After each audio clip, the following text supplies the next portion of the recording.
kabar Anda teman-teman semua di seluruh Indonesia dan juga di berbagai belahan dunia lainnya yang menjadi subscriber dari Rocky Gerung Official. Saya kembali akan mengajak Anda ngobrol bersama Bung Rocky Gerung. Bung Rocky, mantap, sehat? Sehat, karena pagi ini kita punya harapan ekonomi akan tumbuh 7%. Nah, betul. Harapan. Ya. Karena begitu yang diucapkan oleh Kepala Bappenas Soeharto. Ya, bukan hanya Pak Soeharto, Pak Luhut juga menyebut angka itu, gitu. Jadi katanya dia mengutip prediksi dari Bank Indonesia. Jadi ya dahsyat juga ya kalau bisa sampai 7%. Tapi dari mana itu kira-kira pertumbuhannya akan diperoleh? Karena saya membaca berita yang lain, justru ada upaya-upaya misalnya seperti Menteri Agama yang menyatakan akan ada perpres untuk memaksa para ASN untuk membayar zakat gitu. Terus Bu Sri Mulyani juga ada minta sebagai sarjana ahli ekonomi Islam, minta agar umat Islam membantu ekonomi pemulihan ekonomi Indonesia gitu.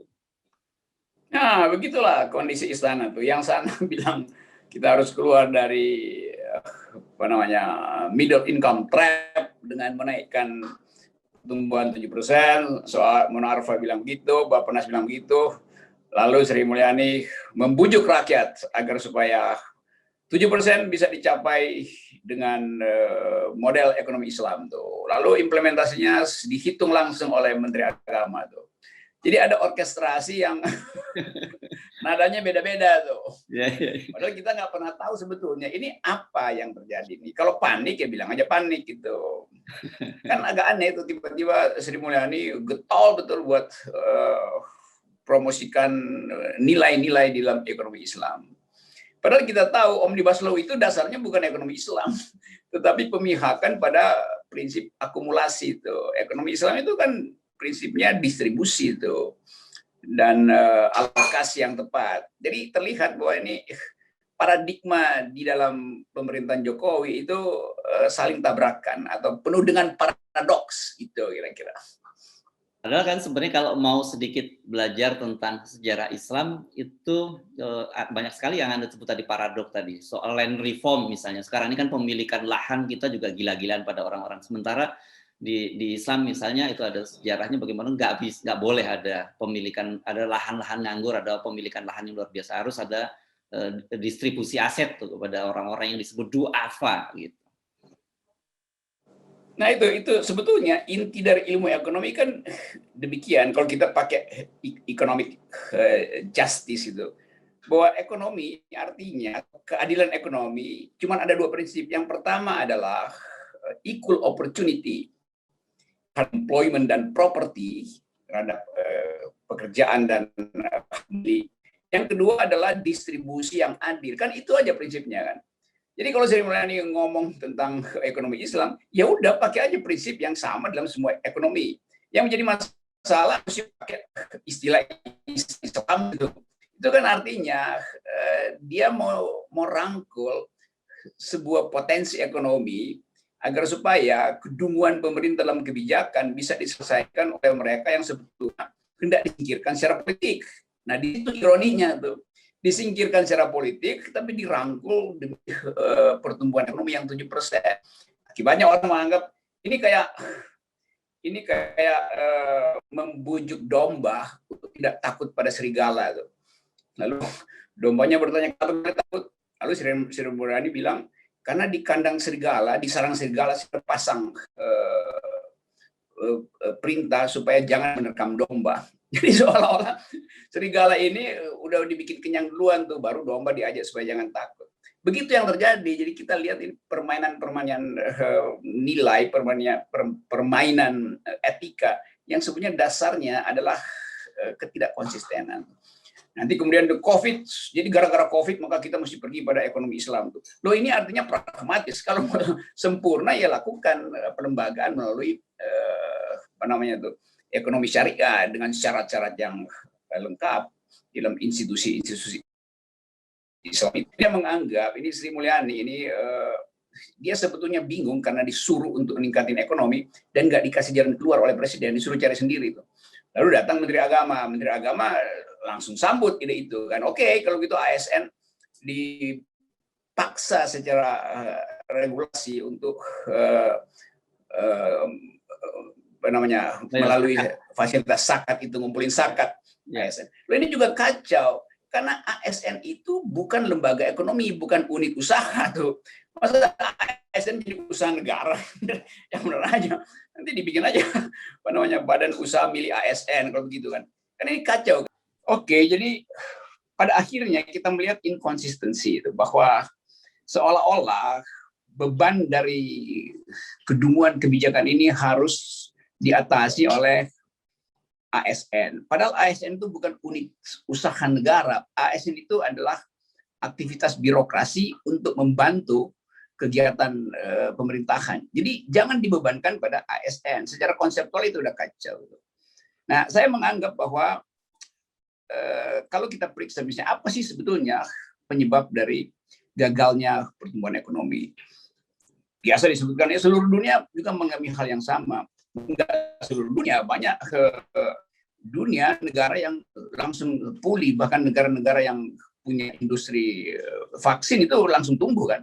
Jadi problem kita adalah pada pilihan kebijakan, yaitu ketidakadilan yang dirasakan oleh rakyat. Ada UMKM 30 juta, negara tetap menganggap itu adalah risiko dari COVID.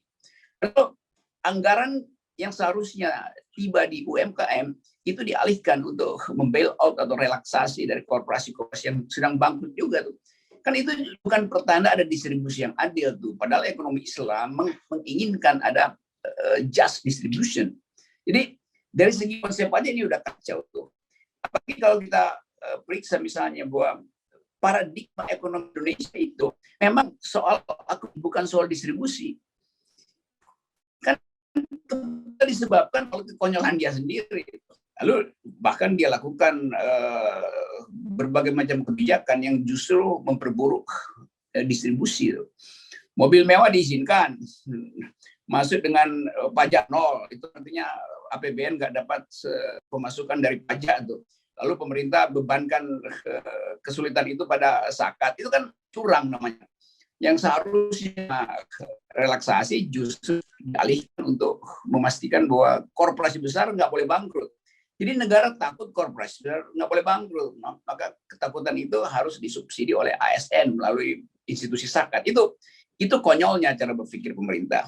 Ya, karena tadi ada mengambil tamsil hikayat tentang serigala gitu. Jadi saya ingat itu yang perlu sampaikan nih pada pemerintah, situasi umat Islam secara psikologis umat Islam terhadap pemerintah ini kan seperti ada serigala yang sebenarnya sudah jompo gitu dan dia tidak bisa berburu. Dan ketika dia lihat ada seekor kancil lewat di depannya, saya bilang silakan datang masuk ke rumah saya. Kok saya udah nggak bisa apa-apa kok begitu. Tapi si kancilnya pinter, dia lihat ini banyak sekali telapak kaki yang hanya satu arah masuk ke dalam rumahnya si serigala, tapi tidak ada yang keluar gitu. Jadi walaupun dia sudah lumpuh, dia tetap serigala gitu. Itu yang mesti dipahami oleh kita. Ini pemerintah kurang baca fabel kayak fabel-fabel dari Aesop tadi kita dengar dalam cerita anak-anak itu. Karena pemerintah menganggap bisa ada win-win solution antara serigala dan domba itu. Padahal nggak mungkin ada win-win solution antara serigala dan domba. Harus memilih itu. Kalau nggak mau dombanya diterkam, ya kasih makan serigala tuh supaya serigala nggak keluar dari sarang kan. Tapi justru dengan kasih makan serigala, dombanya kehilangan hak untuk makan. Lalu pemerintah mengupayakan, wah udah serigala nggak usah ditakutin, karena mereka juga nanti akan menghasilkan pertumbuhan, karena itu domba-domba kita urus sendiri tuh. Ini kemampuan berpikir yang kacau, karena di dalam setiap kebijakan politik ada winner, ada loser. Jadi omnibus law itu pasti menindas rakyat dan menguntungkan serigala tuh. Di mana win-win solusinya tuh? Jadi nggak mungkin ada kebijakan politik yang menguntungkan semua pihak. Di dalam semua teori kebijakan politik, setiap kali kebijakan politik diambil, pasti ada korban tuh, dan pasti ada yang diuntungkan. Ini gagalnya cara berpikir pemerintah tuh. Ya, Saya kira kita perlu semacam memberi saran lah pada pemerintah kalau memang mau menjadikan umat Islam ini sebagai salah satu untuk memboosting pertumbuhan, ya jangan dilakukan exclusion, political exclusion yang selalu kita sebut berkali-kali itu ya. Dan kan gampang sebenarnya. Ini kan lucu kalau orangnya di exclusion tapi sementara duitnya mau diambil kan. Pemerintah akhirnya harus mengakui dengan bentuk muka bahwa yang dia lakukan terhadap rakyat itu yang mayoritas Muslim itu adalah kedunguan. Karena dia nggak hitung bahwa yang Muslim yang mayoritas ini memang dia minoritas secara politik, tetapi dia punya kemampuan untuk menghidupkan diri sendiri dengan unit-unit ekonomi yang makin lama makin tumbuh di daerah-daerah kalau kita perhatikan. Dan satu saat mungkin ada mbalelo dari kekuatan ekonomi Islam untuk tidak lagi memakai sistem perbankan kapitalis. Itu yang dikhawatirkan pemerintah. Karena itu mulai dibujuk tuh, domba-domba ini mulai dibujuk supaya berdamai dengan serigala tuh. Padahal pemerintah nggak punya cara untuk meyakinkan bahwa serigala tidak akan menerkam domba tuh. Kan wataknya domba itu ya udah dia seperti fabel dari Aesop tadi tuh. Silahkan masuk. Karena saya udah tua lumpuh iya, tapi satu serigala yang lapar itu artinya kematian bagi sekandang domba itu prinsipnya. Itu orang nggak percaya tuh. Mungkin kalau yang ngomong siapa misalnya yang mesti pawang serigala yang ngomong, serigala ini kan bukan pawang serigala. Dia justru adalah bagian dari perserigalaan itu tuh. Karena sistemnya yang akumulasi itu bukan yang distribusi itu. Demikian juga ya kalau Pak Menteri Agama tentu beliau sekedar memanfaatkan momentum untuk menghasilkan opini publik bahwa Menteri Agama juga memikirkan ekonomi rakyat. Itu udah bagus juga sih.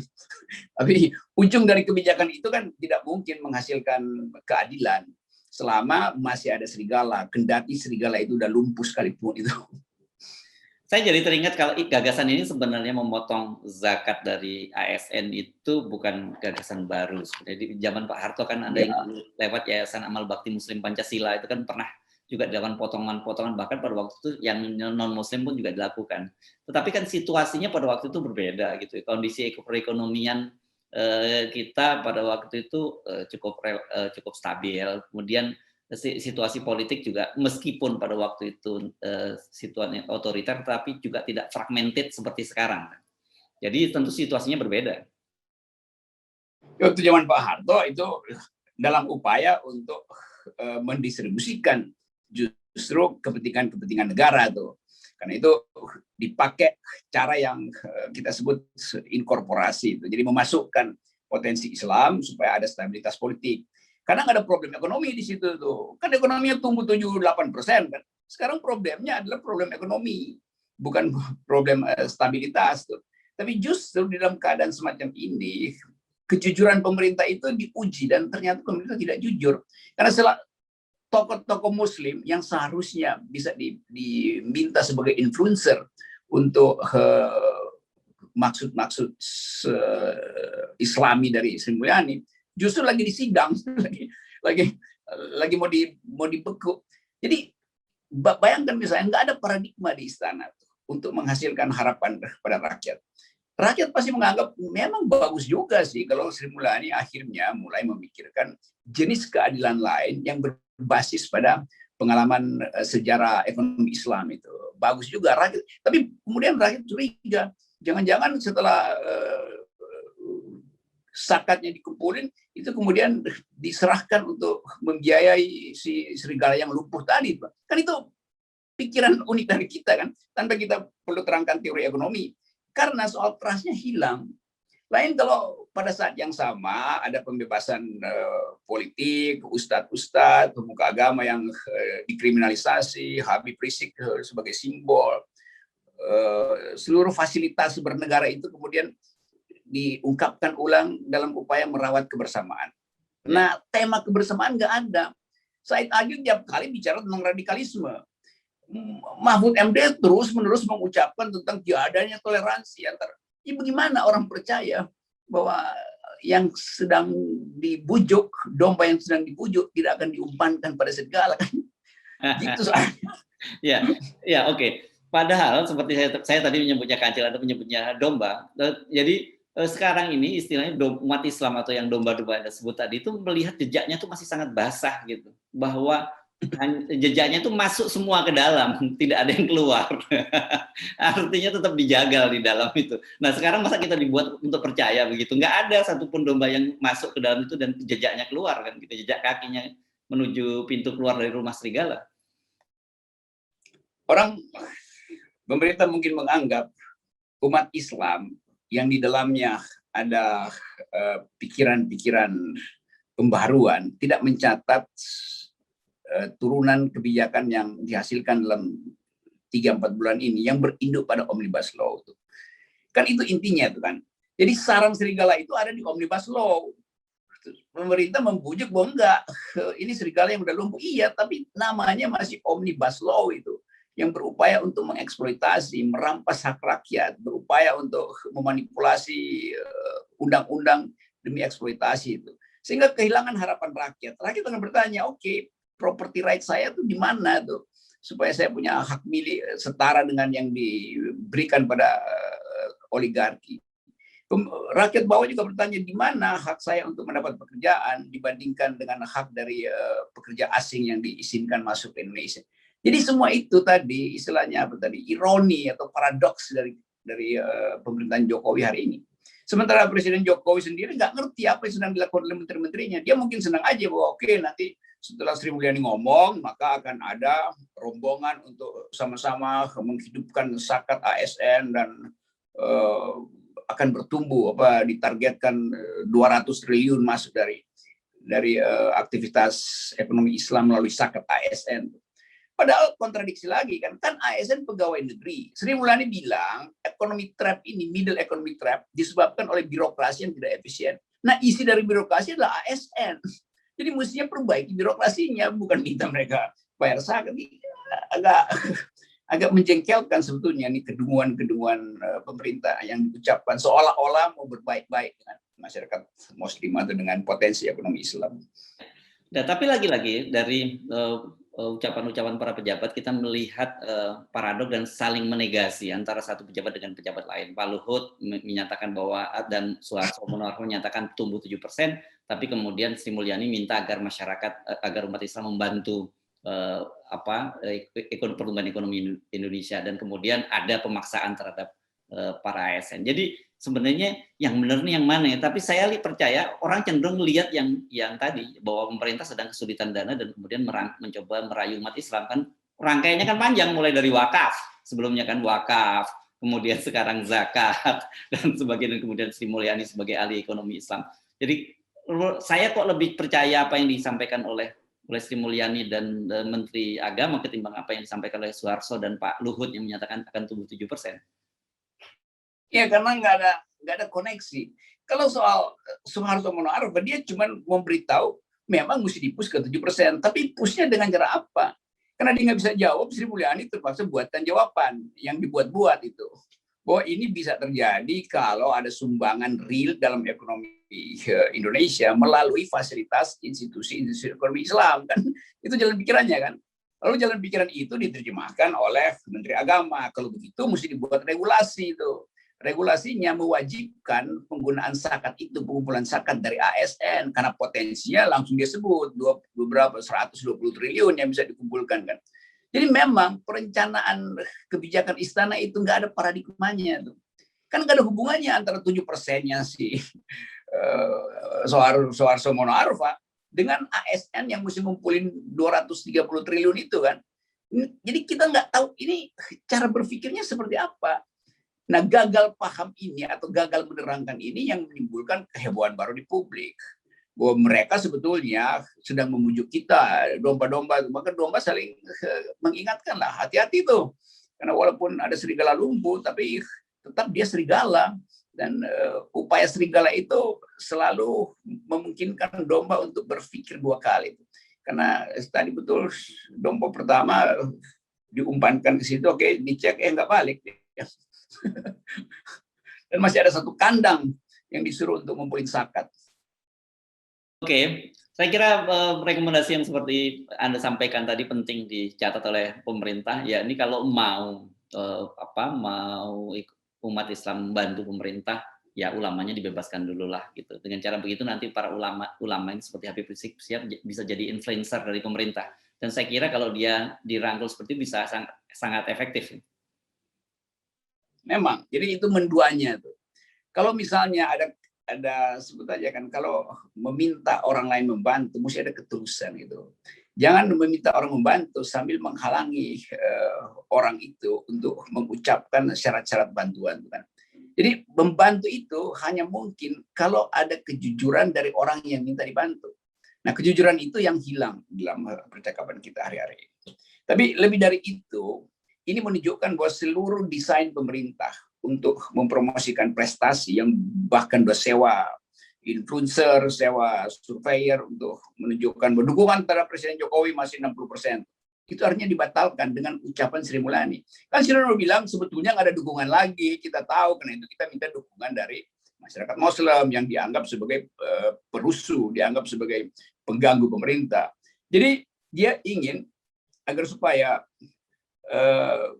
masyarakat mengerti bahwa dia sendiri punya kesulitan dengan kebijakan ekonominya tuh. Jadi pesan terselubung dari Sri Mulyani bahwa dia udah nyerah sebetulnya. Karena itu dia harus minta bantuan dari mereka yang sebetulnya pengganggu pemerintah. Ini uniknya tuh. Padahal masyarakat menganggap bahwa ya kalau kita membantu itu artinya kita akan ditipu lagi tuh.